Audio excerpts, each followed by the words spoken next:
Most airlines say e-bikes are banned, but that doesn't mean you can't fly with one. The key is how to pack it, how you handle your batteries, and knowing what security actually looks for. In this video, I'll show you my exact packing strategy for a Swytch bike and how to get through the airport calmly, legally, and without drama. Let's start with the bag.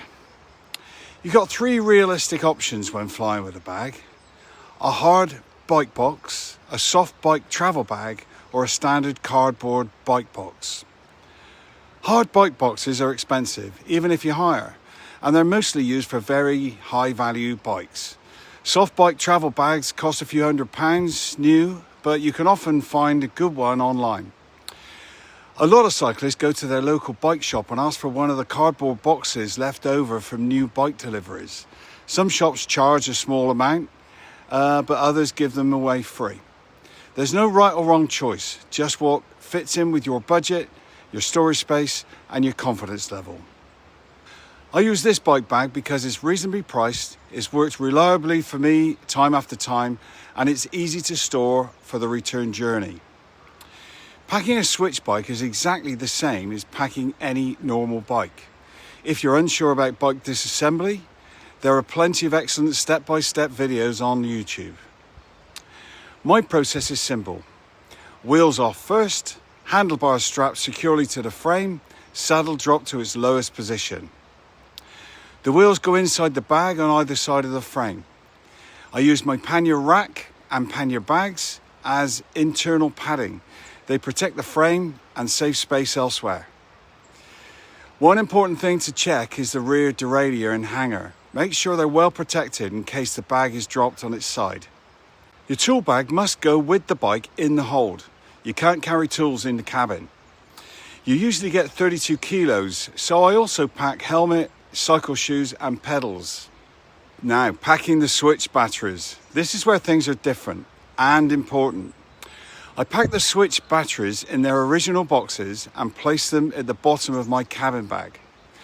I also carry a printed copy of the airline's battery rules with me just in case.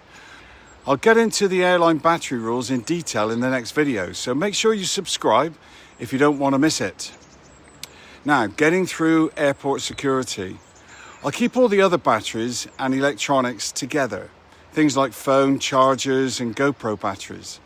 This makes them easy to see on the scanner and helps security understand immediately what they're looking at. Security will usually want to stop you and open the bag. This is normal. Be polite, calm and organised.